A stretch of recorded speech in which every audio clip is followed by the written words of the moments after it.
mananatili sa mga evacuation center sa mga pamilyang naapektuhan ng baha sa Mindanao.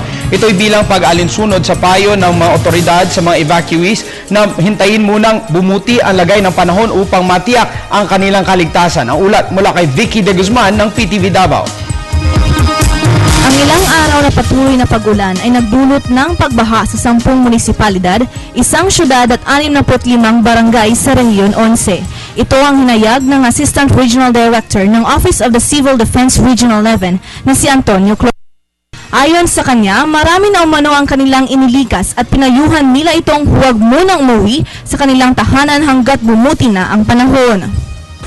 So, the advice of Office of Civil Defense that those families who have already evacuated, because we always emphasize the so-called preemptive evacuations. So those families living in the high-risk areas who are now in the safe evacuation center should remain until the time that the weather condition will improve. 10 municipalities coming from the provinces of Davao del Norte, Davao Oriental, and even Compostela Valley Province. So as far as Cumbal, total of 4 municipalities affected. Then as far as Davao del Norte, total of 5 municipalities. 1 municipality ang affected sa Davao Oriental, which is Katiil.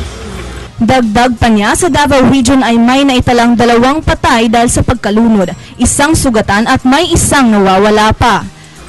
As far as Davao Region is concerned, meron tayong 2. One in the of Cumbal and the other one is in Davao del Norte.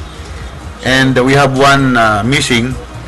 According to the report, the missing one is from Barangay Sunlon of Asuncion. Samantala, sinabi naman niya na dahil sa sama ng panahon ay naantala umano ang relief operations sa mga lugar na apektado ng Bagyong Pablo.